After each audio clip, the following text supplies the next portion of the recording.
happened to delias. During an era when shopping malls were the ultimate teen hangout spot, delias helped challenge the norm by bringing shopping inside the house. With their unique typeface, stylish yet down-to-earth aesthetic, and revolutionary magalog concept, they were heralded as one of the first brands in the 90s to master the art of teen speak, becoming one of the biggest brands in the country. Selling everything from high heels to notebooks to tote bags, delias epitomize teen style of the era and is used as a source of fashion inspiration to this day.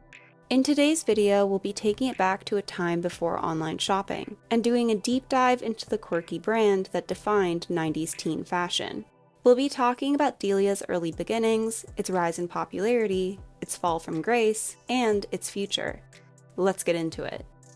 Delia's was founded in 1993 by former Yale roommates Stephen Kahn and Christopher Edgar, who were inspired to launch a clothing catalog aimed directly at college-aged women after seeing a gap in the market. Kahn took out $100,000 of his own savings to fund the venture, along with another $100,000 from his father, and in 1994 they hired a group of college students to distribute 20,000 Delia's catalogs around campuses and sororities. Originally selling underwear and athleisure, public reaction to this catalog was described as lukewarm, and only earned $139,000 in sales, failing to recoup their investments. This early failure was attributed to their target demographic of college-aged women being sufficiently satisfied with the products they were already receiving from places like J.Crew, Land's End, and Victoria's Secret.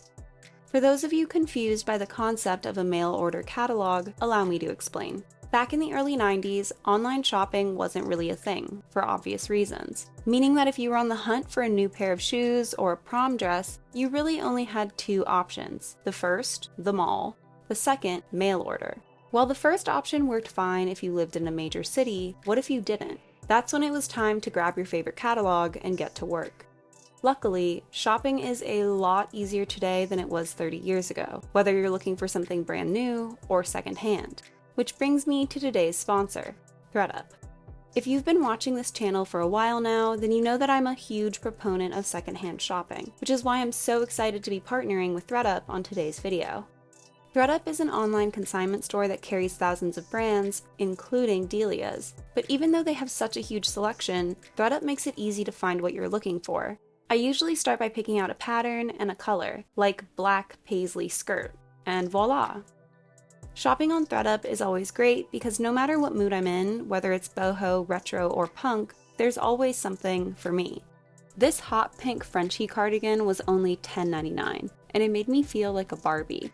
I also got this daisy print midi skirt from Rachel Roy, which gave me serious Delia's vibes for only $26.99. I paid $33.99 for this black halter dress from Shoshana. Its estimated retail price was $353. That's such a steal it should be illegal. This ruffled Tracy M top was $19.99, the Paris Atelier and Other Story skirt was $26.99, and the Sesto Mucci boots were $57.99. This entire outfit's estimated retail cost was $283, but I only paid about $105. That's more than 50% off. Last but not least, I got this silk wrap skirt from Iris Impressions, which was only $23.99. And bonus, it's reversible, which means I got two skirts for the price of one. ThredUp also has a new feature where you can shop your favorite creators' closets. So if you really like what I'm wearing, just click the link below and ThredUp will suggest something similar. Yes, it really is that easy. Plus you can use my code ModernGurlz for an extra 35% off your first order. Now let's get back to the video. Following their rough start in 1994, Kahn decided to put an ad for Delia's in a teen magazine, where they immediately received a positive response from that demographic, with Kahn saying in an interview, quote, "Basically the market found us." Delia's quickly expanded their customer base to range from the ages of 10 to 24, and this pivot to a younger clientele was key to their early success. Despite there being over 4,000 catalogs in circulation in the early 90s, over 90% were aimed at women between the ages of 30 to 50, meaning there was an entire generation of shoppers who were being ignored entirely, with Edgar saying in an interview with the New York Times, quote, "We felt that this group was not well served. There wasn't a recognition of these kids as real consumers." Up until that point, the industry was under the impression that it wouldn't be profitable to market catalogs to teens for two reasons. The first being that the vast majority didn't own credit cards, although this actually had very little to do with their spending habits, with Teenage Research Unlimited estimating that teens spent $99 billion in 1994 alone. The second reason was due to the belief that teenagers treated shopping as a social event, preferring to walk around malls instead of shipping out order forms, something directly contradicted by a Delia's customer in an interview. Quote, "Sometimes you don't have lots of time to go shopping. It's easy to look at a catalog and decide what you want, and then have it come to you rather than having to go out and get it." Because there was little to no competition in the teen market, Delia's was able to thrive. And by the end of 1995, 290,000 households were subscribed to the catalog, and their sales had increased to $5 million. By 1996, over 1 million households were subscribed to Delia's, and the catalogs were even distributed abroad to Japan, increasing sales to more than $30 million. The company would also go public later that year, with Conn's 57% share of Delia's stock being worth $163 million. The company's growth and success around this time period is particularly impressive when you consider that they didn't have an actual marketing strategy, relying mainly on word of mouth, a tactic which is almost non-existent today. While the idea of a youth-oriented clothing catalog seems fairly straightforward and obvious, as a one-stop shop where teens could buy the latest trends from a wide array of brands, it helped make fashion more accessible, with Nina Monk for Fortune magazine describing Delia's concept as, quote, "Today's average 14-year-old girl in Des Moines is just as hip to what's hot as the 14-year-old in suburban Los Angeles. Thank you, MTV. She too wants shiny avalanche pants and baby tees, but she's stuck in the backwoods with nowhere to shop but her local Walmart.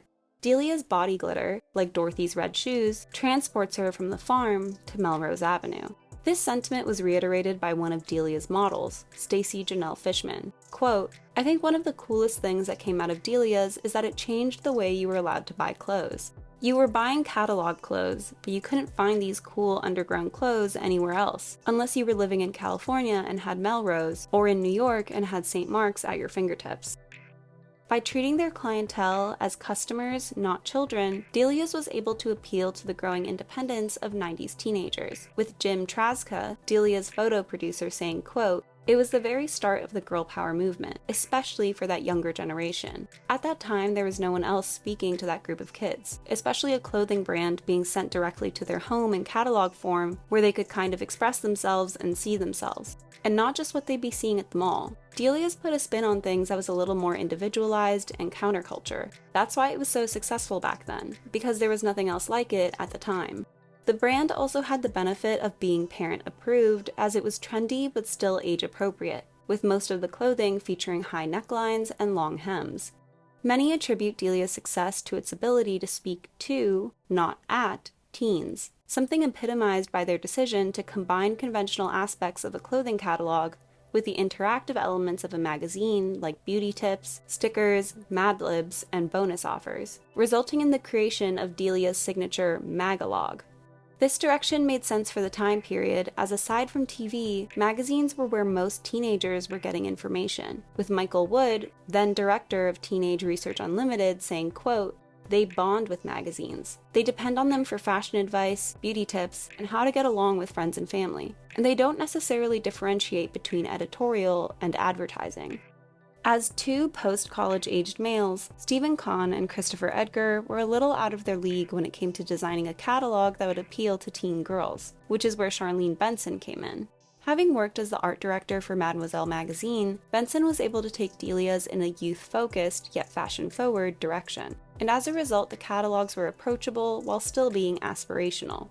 Benson explained her process as, quote, "I did all of the things that I didn't get to do at Mademoiselle. Choose the pictures where the girls are making faces, and have kind of more chaotic layouts, and just have a certain kind of fun and a certain kind of real girlness that I always missed working at a Condé Nast fashion magazine." This real girl factor also correlated with the type of clothing Delia sold in its catalogs, which were somewhat casual and sporty, with fan favorite items including baby tees, loose jeans, and pullovers. Charlene Benson was also responsible for the catalog's unique typeface that mixed uppercase and lowercase letters, saying, quote, "We really liked that mixed up and down type. Sassy had kind of done something like that before Delia's, and we really liked it. Because I was such a bad typist, a lot of times my typing would kind of look like that. While it might be recognized by teens today as nothing more than a meme format, mixed case lettering became a signature of the Delia's brand, and this quirky font tied into the writing style of the catalog, which included silly phrases and questions that were meant to keep the reader flipping through pages. Jim Traska expanded upon this in an interview, quote, "So much thought went into the lowercase font and the little sayings. Every issue would have a theme of what the captions would say. Sometimes they made no sense at all, but it made you wonder what the voice of Delia's had to say this season." By letting the models fool around on set, make silly faces, and strike unconventional poses, Delia's became the antithesis of 90s supermodel glamour, providing a sense of realism in a world of Cindy Crawfords and Naomi Campbells. Besides the sense of fun positively influencing customers' perception of the brand, it also created a healthier work environment. Ex-Delia's model, Stacey Janelle Fishman, said of working with the brand, quote, "I was just a dorky tomboy coming into this world of fashion modeling. I was mentally going through a lot on the outside world, and then having a place like Delia's, it was like therapy. You can go to this place and just be who you are. All of the people were just the coolest. The makeup artist, the hairstylist, the photographer, his wife, everybody. And it just made you feel confident. When we were in that studio, we could talk about whatever we wanted, speak our minds, play loud music, scream, and cry if we needed to. I think that's what made that confidence come through. Maybe we weren't secure about ourselves in the outside world, but when we were all together in that space, we were. It felt like a family. It felt like this was ours and our moment to be ourselves." Another model, Kim Matalova, had a similar positive experience, saying, quote, "I wouldn't say there was one shoot that was particularly more fun because every single one was fun. There was always a lot of energy and it was very natural, unforced, and spur of the moment. The photographer would just turn on the music and let us girls do our thing, and he'd capture it." Now I'm sure you're wondering, who is Delia anyway? But much like the Victoria in Victoria's Secret, that's a mystery. But Traska has shared his own theory, saying, quote, "The fictional Delia was supposed to be a girl's girl who loved hanging out with her friends above all else, and dressed for herself rather than to attract boys. I would say that this is a pretty spot-on interpretation, as the girls in the Delia's catalog really felt like they could be your friend, a sentiment shared by many Delia's shoppers, including Aaron McCarthy, saying, quote, "I felt very cool when I wore Delia's. It was designed to feel like one of your cool friends, a girl who loved hanging out with her friends, dressed for herself, and was a little quirky, asking bizarre questions, making weird but funny faces, and doing the whole up and down type thing. It was a different picture of what cool could be, at least when compared to the girls at my school who were popular. They tended to be aloof and sometimes mean, which was the opposite of who the fictional Delia was." Unlike other brands, Delia's was not only open to feedback, but encouraged it, even having a dedicated team of staff who did nothing else except respond to customers' critiques, clothing design submissions, and personal style quandaries. By doing this, Delia's were able to foster a stronger sense of community, thereby ensuring that their young customers would remain loyal for years to come. The magalogs had also become an event, in a sense, with friend groups dissecting the contents of that issue on the phone or in person. One mother even commented on the phenomenon, saying, quote, "It was a crisis when my daughter's friends got a recent catalog before she did. She's not what I'd call a clothes horse, but when the catalog didn't get here in the mail, she went into crisis mode." To keep up with the demands of their fickle customers, Delia's frequently added new items to their selection, with their chief financial officer, Evan Guiman, telling the Los Angeles Times in 1997, quote, "Think of us as a channel through which you can program different types of apparel brands. We, like MTV, stay constant, but will provide them with a constantly changing assortment of designs and brands." By proving that they had their thumb on the pulse when it came to teen trends, fashion or otherwise, Delia's eventually evolved from reflecting trends to dictating them, with one 12-year-old even telling her local newspaper in 1997, quote, "If it's in Delia's, it's all right to wear. If it's not in Delia's, you're taking a chance wearing it."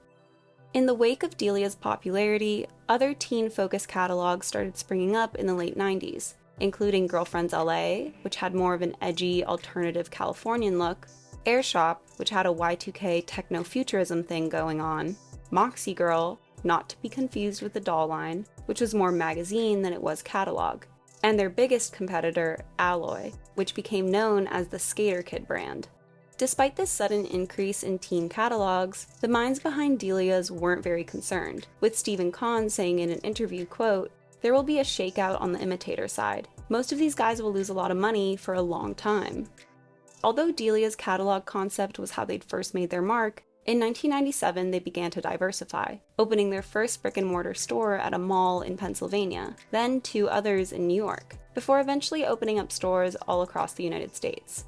They continued branching out from their original concept during this time period, even experimenting with a boys' catalog in 1998 called Droog. Differing from the endearing big sister approach that Delia's had become known for, Droog was shot in a more street-style format, but by the year 2000 it had folded. In December 1997, Delia's acquired Girl.com, an online website that featured articles, chat rooms, advice columns, fashion horoscopes, games, and forums where girls could learn about anything from new music to sex to fashion, providing a platform for teenagers to talk about anything they might be too embarrassed to ask about in real life. The site also had polls and quizzes under a variety of headings such as sucky emotions and daily grind, as well as popular games like Paper Doll Psychology, which provided witty personality assessments based on how you dressed a doll for a particular situation, as well as a zit-popping simulator which openly satirized beauty standards. Unlike other websites that used photographs and models, Girl.com used original drawings created by users, giving it a unique look that was inclusive and diverse. The acquisition of Girl.com is a notable moment in Delia's history as it revealed how in touch the brand was with its customer base, and when Delia's launched their own website in 1998, it linked to Girl.com, and featured similar interactive functions like contests, games, advice columns, fashion advice, and entertainment news, in addition to shopping. Where Delia's was the physical representation of the ideal friend, Girl.com became the place where you could actually make them. The site's premise and features were often compared to 17, something Girl's founders were quick to shut down, with Rebecca Ode saying in an interview, quote, "Our site is different from 17 magazine. We talk about some of the same topics because they are things that matter to girls, but we talk about them in very different ways. Girl is very much about not telling girls what to do, not providing formulaic answers, more about showing girls that there are many, many possibilities and ways of being, not just one right or cool way."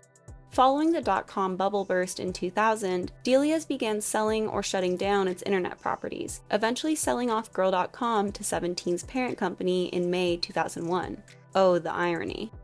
Despite being remembered exclusively as a 90s brand, Delia's managed to stay afloat throughout the 2000s, but by the early 2010s the brand was seeing a decline, something Trasga credited to their struggling brick-and-mortar stores and the popularity of online shopping, saying, quote, "What changed the brand was when they tried to dabble into brick-and-mortar stores. I don't think they had the infrastructure, and it's very expensive. A lot of resources went to that, which kind of hurt the print side as well. They just couldn't translate the magic of the print to stores."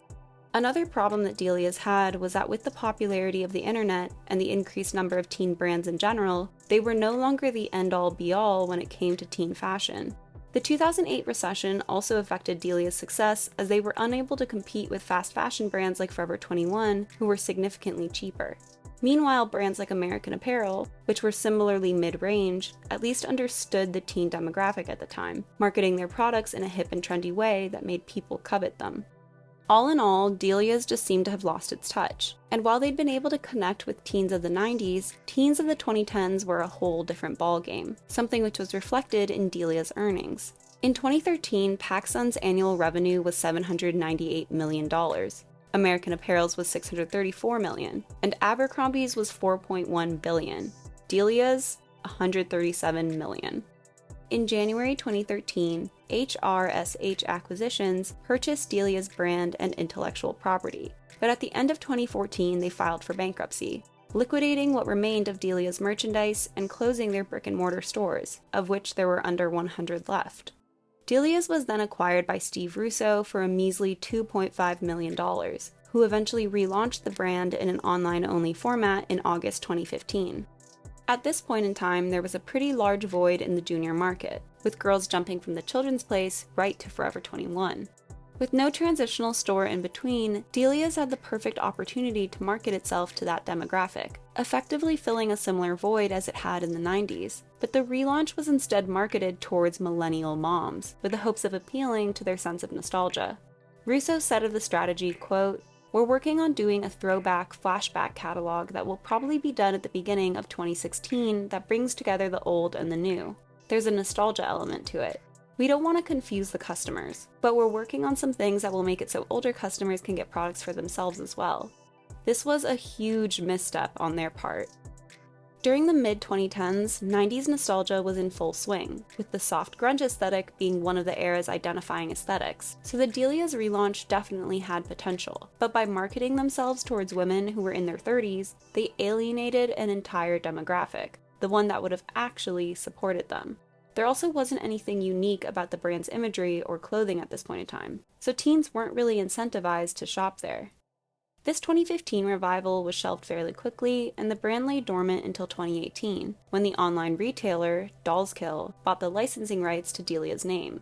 This initial 70-piece collection took inspiration from the original Delia's catalogs of the 90s, with the campaign featuring fun poses and a warped wide-angle lens. While this accurately captured Delia's once iconic aesthetic, the relaunch received mixed to negative reviews from fans, not because of the clothing, but because of Dollskill themselves. The online retailer has been subject to a significant amount of controversy over the last few years, from stealing designs, to glamorizing mental illness, to romanticizing sexual assault, to outright racism. Considering Delia's had once been a brand that uplifted women's voices and was affiliated with body-positive brands like Girl.com, this collaboration seemed like a poor fit. And with many people continuing to boycott Dollskill, Delia's has struggled to regain its previous relevance. The more recent Delia's collections released on Dollskill have dialed up the sexiness tenfold, no longer resembling the sporty clothing found in the original catalogs, which is a reflection of the online retailer's rebellious and risque concept. With crop tops, corsets, lingerie-inspired pieces, and micro miniskirts, the Delia's today is a far cry from the tween-friendly brand it started as, although I will say that I appreciate the body diversity, which is an improvement from the 90s. If Delia's ever decided to leave Dollskill and strike out on their own once again, I think it could be a smashing success, as long as they marketed it correctly. But they'd better move quickly, because with the rise of mint and dip-dye hair coming back into style, 90s and 2000s nostalgia might be on its way out, and early 2010s fashion on the way back in. What fashion brand do you miss? Thanks again to ThredUp for sponsoring this video. If you want to support the channel, don't forget to use the code ModernGurlz for an extra 35% off your first ThredUp order. I hope you enjoyed this video, don't forget to like and subscribe, and I'll see you soon!